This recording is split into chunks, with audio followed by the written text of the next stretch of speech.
Good morning, children. Today we are going to continue our third chapter, coal and petroleum. In the previous video, you have seen that plant gets converted into coal. So, as you know that whether that is coal or petroleum, the important element which is present in it is carbon. So, let us see the atom of carbon. So, here this is the atom of carbon, and you can see in the nucleus 6 proton and 6 neutrons are there. Okay, and 6 electrons revolve at a great speed around the nucleus in an orbit. And let me show you what is fossil. I have told you in the previous video also about the fossil, that is it is the dead remains of plants and animals. So here also you see this is a rock having the fossil of fern. So plant that lived millions of years ago, okay, stored up energy from the sun. The plant that become fossil gave up their store of energy, and only the outline of their appearance remains engraved on the rocks. Okay, and the remains of organic matter is transformed into coal. So the energy which we use in the coal, that is stored in the chemical form. Okay, it means it is that energy which once plant has stored from the process of photosynthesis, and now after millions of years we are using it with the help of coal. You see, we have studied this also. Anthracite, the best coal, and contains 90% of carbon. And here again a form of carbon is there, that is the graphite, which is used to make pencil lead. Okay, and this is the allotropic form of carbon. Allotrop means physically they are different from each other, means diamond is also a form of carbon and graphite also, but physically they are different, but chemical nature, that is they are made up of carbon only. So this property is known as allotrop. Now I am going to continue petroleum. So first let me show you the picture of petroleum. Okay, so crude oil, जिसे हम कच्चा तेल कहते हैं, is a dark brown viscous mixture of hydrocarbon. Hydro means hydrogen, carbon means carbon. So hydrogen और carbon से बने हुए कंपाउंड को हम हाइड्रोकार्बन कहते हैं. Okay, dark viscous. Viscous means होता है गाढ़ा लिक्विड जो आसानी से फ्लो ना करे. जैसे आप देखते हैं शहद, शहद आसानी से बहता नहीं है, थिक होता है, गाढ़ा होता है. वैसे ही क्रूड ऑयल भी होता है. You see a picture crude oil from Australia. This is the crude oil from Saudi Arabia. Okay, so we are going to start our topic petroleum.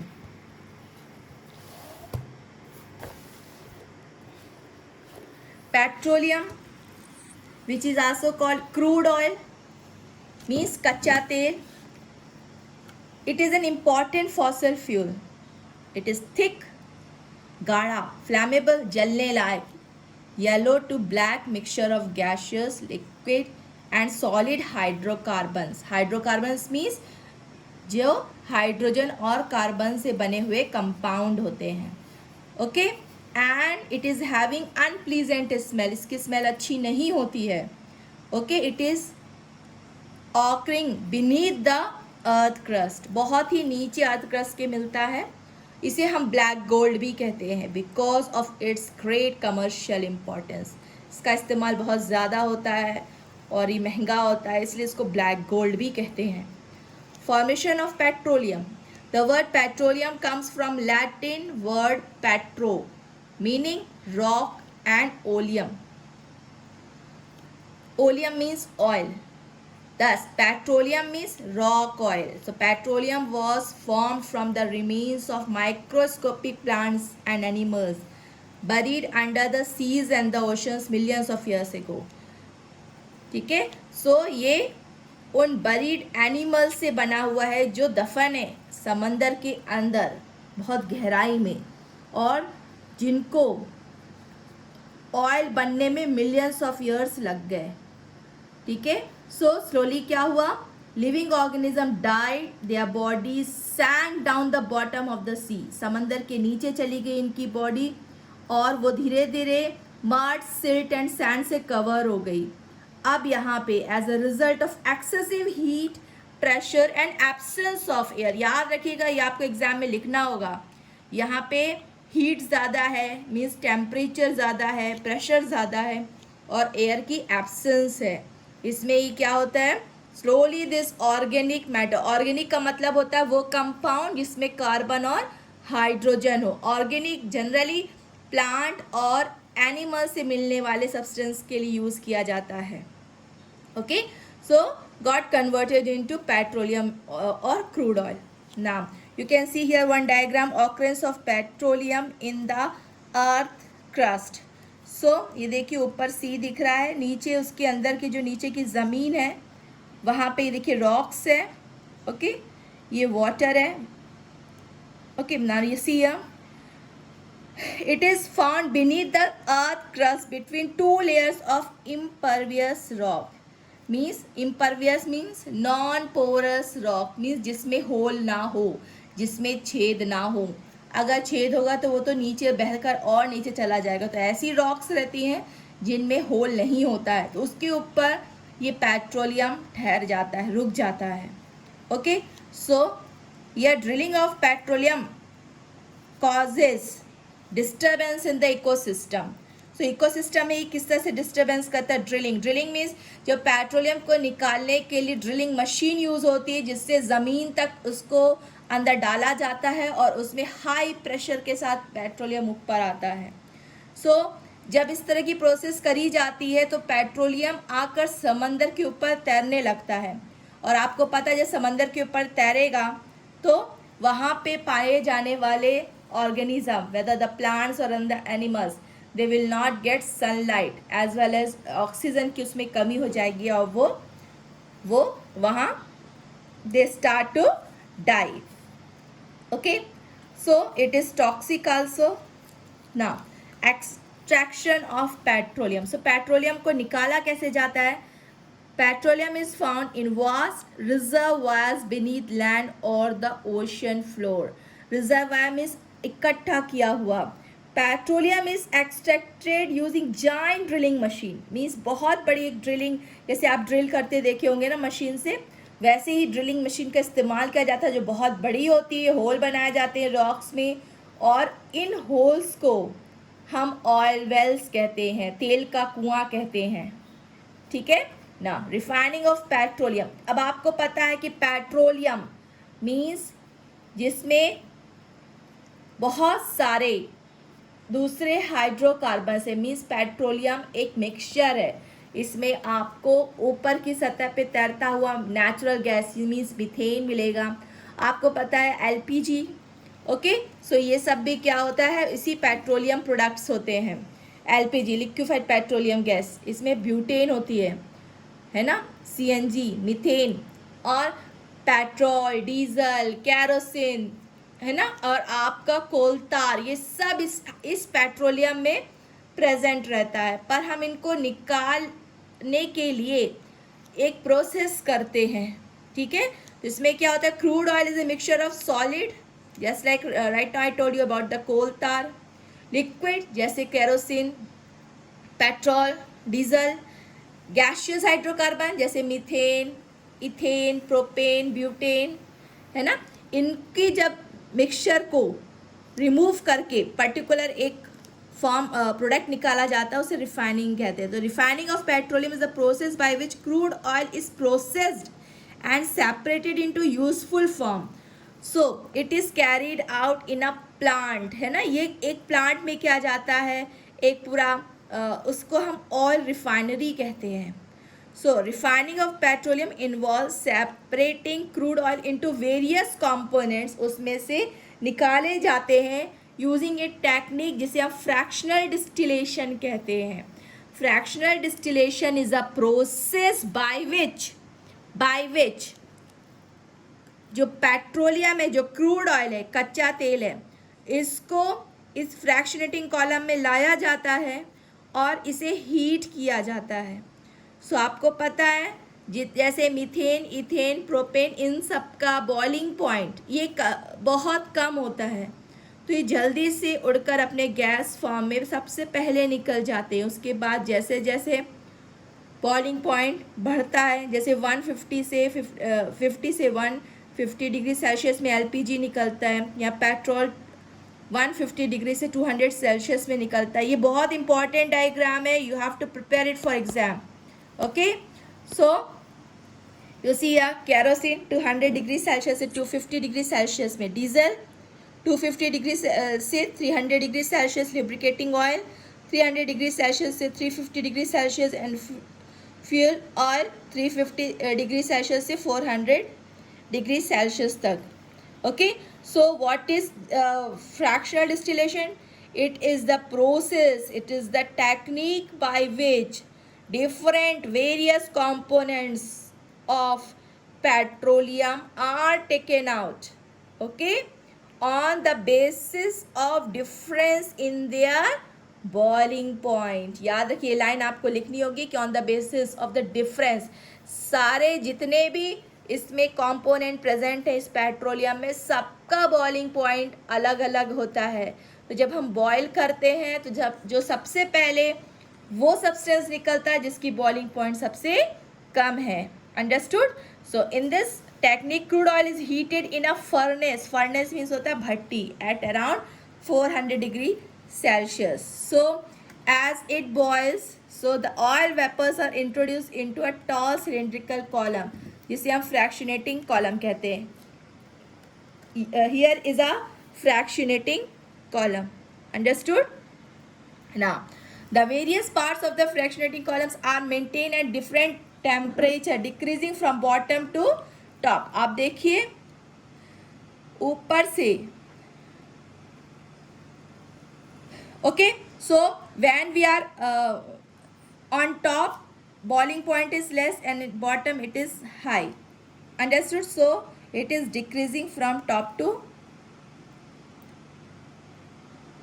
okay, so it is as we move down here, the temperature is increasing, okay, and decreasing from bottom to top. यानी नीचे पे ज़्यादा है boiling point और ऊपर पे कम है.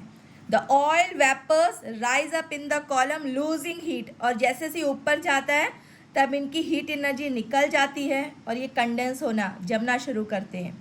Okay, so the different components of petroleum cool and condense at different parts of the column according to their boiling points. So components having higher boiling points condense near the bottom, है ना, जिनकी ज़्यादा boiling point है वो इस bottom में ही जमना शुरू कर देते हैं. Understood? Having lower boiling points are obtain near the top of the column, और जिनकी कम है वो ऊपर पे मिलते हैं. So each component is separated off and distil again to make it pure. So जो हमको मिला है सब्सटेंस, हो सकता है इसमें कुछ इम्प्योरिटीज़ हो, इसलिए फिर से इसका डिस्टिलेशन करते हैं. मीन्स इसको इसकी बॉइलिंग पॉइंट में हीट कर दें ताकि फिर से प्योर हमको मिल सके. So the product of fractional distillation of crude oil include liquefied petroleum gas, naphtha, petrol, kerosene, diesel, lubricating oil, fuel oil, and residual fuels. So let me show you a picture. ये देखिए एक petroleum refinery है, ठीक है. Fractional distillation में क्या दिया है? The fractions of crude oil is separated by fractional distillation. The hot crude oil is fed in near the base of the column, and heaviest hydrocarbon condense at once and fall into the level below. The other hydrocarbon still gas rise through the column until they cool off enough to condense back into a liquid at a temperature just below their boiling point. Now you see आपको ये दिख रहा है पूरा एक furnace है, बिल्कुल एक भट्टी जैसा है. और आपको ये दिख रहा है ना, हर इसमें होल दिया हुआ है, 2 होल्स दिया हुआ है। अब इस होल को मैग्नीफाई किया गया तो आप देखिए इसका स्ट्रक्चर इस तरह से, यानी यहाँ से कुछ भी गैस इंटर तो हो रहा है ना। फिर ये जो दूसरा इस तरह से इधर से सेपरेट होकर के और फिर ऊपर जा रहा है, अगर वो हल्का है तो और ऊपर चला जा रहा है जिसकी बॉइलिंग पॉइंट कम है। अंडरस्टूड? सो यहाँ से क्रूड ऑयल दिया जाता है। The crude oil is heated in a furnace to about 400 degree Celsius, passes as gases into the fractionating column, है ना। ये 20 डिग्री सेल्सियस में रिफाइनरी गैस ओनली हाइड्रोकार्बन्स, इसमें क्या, मीथेन जिसे हम नेचुरल गैस कहते हैं, CNG, CH4, ethane, propane, butane, है ना। ब्यूटेन जो हमारे किचन में यूज़ होती है, LPG, fuel for portable gas stoves and light manufacture of chemicals. और 70 डिग्री से 160 में नैफ्था मिलता है, इसमें 8 से 12 कार्बन एटम प्रेजेंट होते हैं। तो कार फ्यूल्स और chemicals for drugs, pesticides, fertilisers, plastic में यूज़ होता है। 250 डिग्री सेल्सियस से 350 डिग्री सेल्सियस में गैस ऑयल मिलता है, जैसे कि diesel fuel, central heating oil है, इस तरह से पूरा दिया हुआ है। रेसिड्यू में क्या होता है, all hydrocarbons more than 20 carbon atom condense as soon as they enter the column, है ना। जिसमें क्या है, इसमें मिक्सचर में lubricating oil, petroleum jelly, wax, candle wax and bitumen. Okay, जो आप जब विंटर सीजन में आप लगाते हैं वैसलीन पेट्रोलियम जेली, तो जो कंपनी ब्रांड है वैसलीन, ओके, सो उसमें भी क्या, वही यही यूज़ होता है पेट्रोलियम जेली, है ना, विंटर सीजन में। Okay, now let us see one table also here. So various components of petroleum and their uses are given here. Okay, LPG, domestic fuels, petrol, solvent for dry cleaning also. Okay, and aviation vehicle, aviation जो flight वगैरह में use होता है, aeroplane, kerosene भी is fuel for stove, lamp, aviation fuel in jet engine, diesel भी, heavy motor vehicle, water pump, generator, trains भी use होता है। लुब्रिकेटिंग ऑयल, ये machine lubricating machine parts, making candle, vaseline, cosmetic ointment. Fuel oils, fuel for ship, furnace, industries and asphalt और bitumen, ये surfacing of road, manufacturing of paint, waterproofing road, है ना। जैसे कोल तार होता है, इसी तरह से ये भी और रोड बनाने के काम में आता है। Now petrochemicals, do you remember our first chapter, synthetic fibers and plastic? There you have studied the term petrochemicals. Do you remember? Yes. So petrochemicals इसी पेट्रोलियम से ही बनते हैं. Understood? So petrochemicals are chemical products derived from petroleum and natural gas. Natural gas, remember, CH4, methane. Some of the petrochemicals obtained from petroleum include इसमें toluene, benzene, ethylene, propylene, even formaldehyde वगैरह भी use होता है। They are use in the manufacture of synthetic fibres, polythene, plastic, perfumes, explosive, medicine, dyes, pesticide, detergent and synthetic rubber में होता है। Now let us see natural gas. Okay, this is another important fossil fuel होता है। ये cleanest, safest, most useful form of energy होता है। Colourless and odourless gas होता है, contains methane, ethane and propane. Understood? So it is found between 2 layers of impervious rocks, means non-porous rocks. Okay, sometime it is found alone and sometime above the deposit of the petroleum. कभी कभी तो ये अकेले भी मिलता है बिना, और कभी कभी पेट्रोलियम के ऊपर रहता है। सो LPG डोमेस्टिक फ्यूल जो हमारे किचन में यूज़ होता है, ये ऑर्डरलेस मिक्सचर होता है, इसमें कोई महक नहीं होती है। एक केमिकल जिसका नाम है इथाइल मरकैप्टन इसमें ऐड किया जाता है, ताकि अगर कभी भी कोई लीकेज हो LPG में तो हमको पता चल जाए और कोई एक्सीडेंट ना हो। ना uses of natural gas. So natural gas has many applications in our daily life.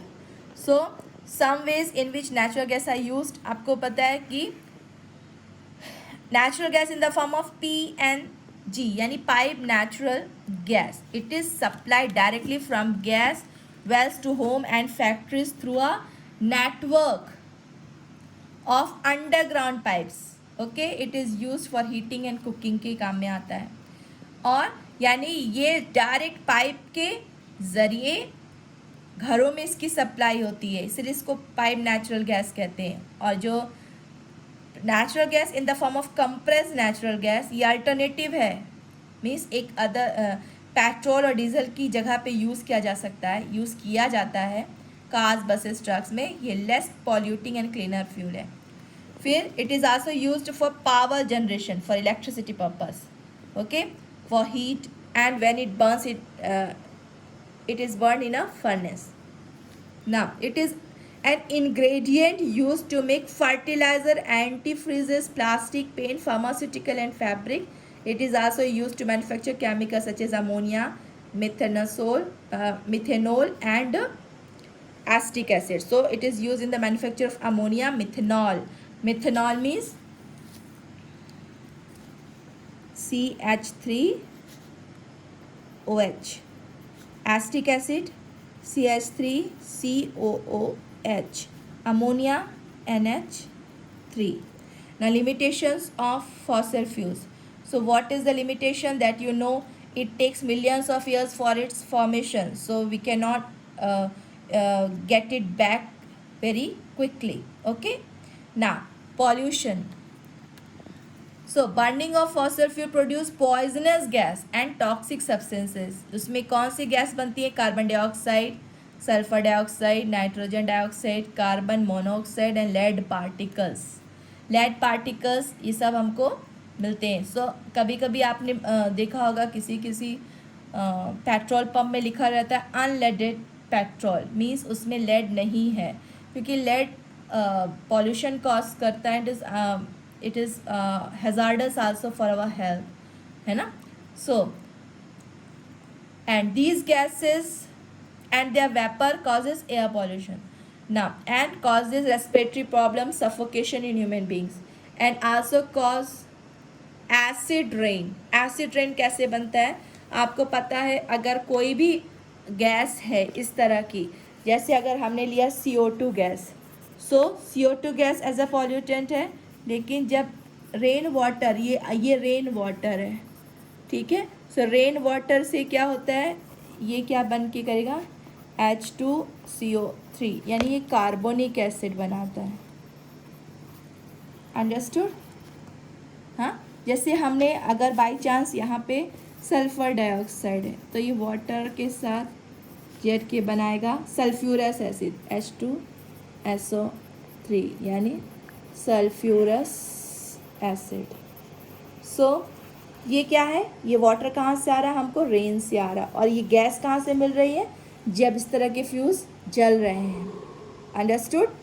सो ये सल्फ़र, नाइट्रोजन, ये सब एलिमेंट्स उसमें ट्रेसेस में बहुत ही कम क्वांटिटी में प्रेजेंट रहते हैं, इसलिए ये जब जलते हैं तो ऑक्साइड देते हैं उसका. ना ग्रीन हाउस इफेक्ट. ये green house effect is actually a process which is necessary for our survival on earth. Means it is a process in which carbon dioxide absorb heat coming from sun and maintain proper temperature on earth so that life can be possible. Okay, means green house effect एक ऐसी process है जिसमें जो हमारे atmosphere में carbon dioxide है वो सन से आई हुई हीट को रोकता है, एब्जॉर्ब करता है और इतनी गर्मी बनाए रखता है ताकि यहाँ पे लाइफ एग्जिस्ट कर सके. इसको हम ग्रीन हाउस इफेक्ट कहते हैं. एंड ग्लोबल वार्मिंग क्या होता है? आपको पता है, जब बहुत ज़्यादा पॉल्यूशन होता है, यानी उसमें आप जानते हैं CO2 गैस बहुत लिबरेट होगी फैक्ट्री से, तो जब कॉन्सेंट्रेशन कार्बन डाइऑक्साइड का एटमॉस्फेयर में बढ़ जाएगा तो उतनी ही ज़्यादा वह अमाउंट ऑफ हीट एब्जॉर्ब करेगा जो सन से आएगी. यानी even 0.5 degree rise in the temperature of earth causes glaciers to melt. यानी अगर जब ज़्यादा हीट एब्जॉर्ब करेगा तो अगर 0.5 डिग्री टेम्परेचर भी अर्थ का बढ़ गया तो इस टेम्परेचर पे जो ग्लेशियर्स है माउंटेन में, हिमालय में, वो मेल्ट होना, पिघलना शुरू कर देते हैं। जब पिघलना शुरू करते हैं बर्फ़, तो ये पानी नदी से बहता हुआ समंदर में आता है और समंदर में जो कोस्टल एरिया है वो भी डूबने लगते हैं, या आइलैंड्स हैं, they also start submerging into the ocean. So Maldives है ना, ये सब अफेक्टेड हो जाते हैं इससे। और इवन अगर ग्लेशियर्स मेल्ट होता है तो नेपाल के एग्जिस्टेंस को भी that is also affected. Okay, now so that's why many countries they have signed so many treaty also to reduce the pollution produced from their country. Okay, one of that is Kyoto Protocol. So उसमें भी यही sign करती सारी government दूसरे अलग अलग countries की कि उनको मिनिमम अपना पॉल्यूशन का लेवल करना है, रिड्यूस करना उनको पॉल्यूशन। ना कंजर्वेशन ऑफ फॉसिल फ्यूल्स, हम किस तरह से इसकी बचत कर सकते हैं। आपको पता है फॉसिल फ्यूल्स हमें नहीं मिल सकता है आसानी से, क्योंकि इसी के फॉर्मेशन ऑफ में मिलियंस ऑफ ईयर्स लग जाते हैं। इन करोड़ों साल में तो हम रहेंगे नहीं। So the excessive use of fossil fuels has depleted the known reserve of this fuels, है ना। तो धीरे धीरे इनके रिजर्व में, इनके जो इकट्ठा हुए सोर्सेस में कमी आ रही है। तो हम कुछ इस तरह के स्टेप्स लेकर इसको कम कर सकते हैं, इसको सेव कर सकते हैं फॉसिल फ्यूल्स को, और अपने इन्वायरमेंट को भी हम क्लीन कर सकते हैं, पॉल्यूशन को भी हम रिड्यूस कर सकते हैं, कम कर सकते हैं। So how it is possible, let us see. First step, maintaining vehicles properly for better mileage and less pollution. So हमें अपनी गाड़ी की सर्विसिंग टाइम टू टाइम करानी चाहिए। नेक्स्ट, यूजिंग पब्लिक ट्रांसपोर्ट और car pulling for daily travel. So public transport होता है means जो गवर्नमेंट रन करती है, जैसे आपकी बस जो गवर्नमेंट, एमपी गवर्नमेंट की बस है तो वो पब्लिक ट्रांसपोर्ट कहलाएगा। ओके, और रेलवेज़ जो सबके लिए है। तो हमको ज़्यादा से ज़्यादा अपना ओन व्हीकल ना यूज़ करके बल्कि बस या ट्रेन से सफ़र करना चाहिए। And car pulling, it is a process. उसमें क्या करा जाता है, जैसे हमारे पास भी कार है और आपके पास भी कार है और हमें एक ही जगह जाना है, तो हम अपनी अपनी कार को अलग अलग ले जाने की बजाय अगर हम एक कार में ही हम और आप बैठ के जाएंगे तो उसे हम कार पुलिंग कहेंगे। Means we have saved energy. Is this clear? Now switching off engine at traffic light. So जब ट्रैफिक में होते हैं और बहुत भीड़ रहती, रश रहता है, और तो हमको अपनी गाड़ी का इंजन ऑफ कर देना चाहिए, बंद कर देना चाहिए। यूजिंग ए बाइसिकल और walking for a short distance. So use cycle also, है ना। तो हम क्या कर रहे हैं, पेट्रोल डीजल बचा रहे हैं। Maintaining correct tyre pressure. So tyre pressure का भी पे ध्यान देना चाहिए, है ना, ताकि उसमें फ्यूल का कंजम्पशन कम हो जाए। ना using alternative sources of energy, जैसे विंड टर्बाइन है, टाइडल जनरेटर, इसको भी हम इस्तेमाल कर सकते हैं एनर्जी के लिए। Use solar cookers and solar water heater, है ना। ये कोयले में पानी गर्म करना है या फिर उससे अच्छा है कि हम सोलर कुकर का भी यूज़ करें और सोलर हीटर का भी। ना use solar panels to generate electricity. और आपको पता है ना, सोलर पैनल्स ये तो हमेशा ही रहेगी, सूरज की रोशनी तो ये बिलियंस ऑफ ईयर्स तक ऐसी ही रहेगी। तो हमको चाहिए कि हम ज़्यादा से ज़्यादा सोलर पैनल्स का यूज़ करें to generate electricity. So students, we have completed our third chapter. I hope you are listening and watching the videos, and please study well and complete your task also. Okay, thank you.